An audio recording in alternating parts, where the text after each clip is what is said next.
Welcome back, everyone. You may remember this infamous line from the classic film, The Godfather. Fredo, you're my older brother, and I love you. But don't ever take sides with anyone against the family again. Ever. So is a similar mob mentality taking hold in Washington? Michael Francese is a former mob boss in the Colombo crime family and the author of this brand new book, I'll Make You an Offer You Can't Refuse, How Washington and the Mob Are Acting Alike. Michael, welcome back. Thank you. So is this a big stretch to think that all of a sudden the Washington, D.C. has become our godfather? Well, I don't know. I mean, I see a lot of similarities in the way they're operating and the way we used to operate on the street. And, you know, to me, it looks like that's the way it's going. What do you mean? Extortion, things like that? No, I mean, just this desire to take control. You know, it's Geithner coming out now with wanting to exercise more control over business. It's the way we used to operate, you know. The mob Decide 90% of your bonuses belong to him? Exactly. You know, we would walk into a business and, you know, put our arms around the people, lend them a little money if they needed, and the whole object was to get control of the company. And I see this going the same way. So let's talk a little bit more about Tim Geithner, because this plan, apparently, it's been leaked last night, but he's going to announce it today. You call him what?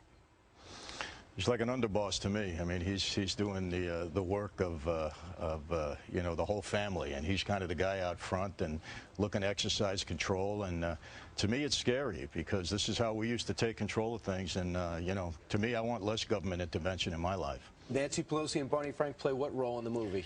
In the mob? You know, they're like to me, the two guys, or the lady and the guy that Obama's kind of stuck with to appease the rest of the family. And you know, we used to have that in that life. Sometimes the boss would have two people there or one person there that he didn't really want there, but he was stuck with them because they had control in the family, and you had to appease the rest of the people. And I look at them as the two people that he's appeasing the rest of the Democratic Party with. Interesting. George Soros, of course, a very wealthy man who's made his political views very well known to the left. How do you see him?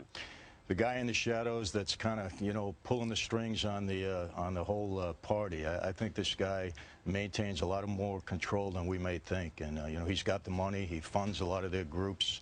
And I really think he has a lot to say in that party. Michael, does it scare you? It concerns me. I mean, you know, not much scares me at this point, but it really concerns me because I see that trend, you know.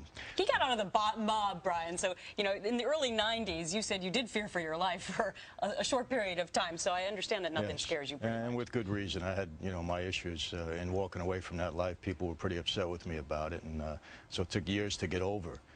But, you know, George Soros, you know, to me, he's the guy. I mean, he's the guy you got to be concerned about here because he exercises a lot of control. And here's the scary thing. He's made money through this global downturn. He came out of retirement because he predicted it. I don't know if he orchestrated it, if that's possible with his money, but he's made billions. So he's in control while everybody else wonders what the heck happened.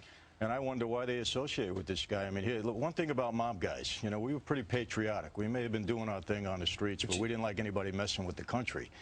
And I recall, you know, after 9/11, he was he did some damage on Wall Street. Well, here's your new book, I'll Make You an Offer You Can't Refuse, Tips from a Former Mob Boss. Michael, great to see you. Thanks so much for coming on. All right, Michael. Meanwhile, next, Clayton Morris, he talks about netbooks, what you should buy, why they're so cheap,